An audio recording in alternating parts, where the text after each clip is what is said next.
Hello guys, ఈరోజు మన వంటింట్లో స్పెషల్ ఏంటంటే పాలకూర విత్ ఎగ్. దీన్ని ఎలా రెడీ చేసుకోవాలి అంటే ఫస్ట్ మనం పాన్ పెట్టుకుని దాంట్లో కావాల్సినంత ఆయిల్ యాడ్ చేసుకోవాలి. ఇది వేడెక్కాక దీంట్లో మనం కట్ చేసి పెట్టుకున్న ఆనియన్ అనేది యాడ్ చేసుకోవాలి. ఇలా ఆనియన్ బాగా మిక్స్ చేసుకోవాలి. అలాగే దీంట్లోకి కావాల్సినంత పసుపు యాడ్ చేసుకోవాలి. ఇలా యాడ్ చేసుకున్న పసుపుని బాగా మిక్స్ చేసుకోవాలి.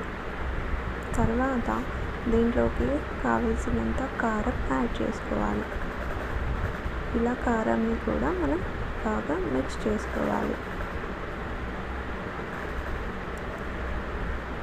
తర్వాత దీంట్లోకి మనం కట్ చేసి బాగా వాష్ చేసుకున్న పాలకూర అనేది తీసుకోవాలి. ఇది బాగా మిక్స్ చేసుకోవాలి. ఇలా మిక్స్ చేసుకుంటూ ఉంటే పాలకూరలో ఉన్న వాటర్ అనేది పోతుంది. తర్వాత కావలసినంత సాల్ట్ యాడ్ చేసుకోవాలి.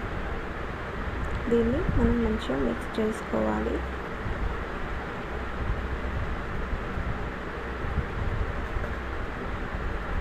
ఇలా బాగా మిక్స్ చేసుకున్న తర్వాత దీంట్లోకి మనం ధనియా పౌడర్ యాడ్ చేసుకుంటున్నాం.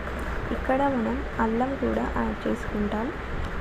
మనకు అల్లం ముందే యాడ్ చేసుకుంటే అడుగు పట్టే అవకాశం ఉంటుంది కాబట్టి అల్లం నేను ఇక్కడ చివరిలో యాడ్ చేసుకుంటున్నాను. తర్వాత మనకు కావాల్సినన్ని ఎగ్స్ యాడ్ చేసుకోవాలి. ఇలా ఎగ్ అనేది మంచిగా మిక్స్ చేసుకుంటే సరిపోతుంది.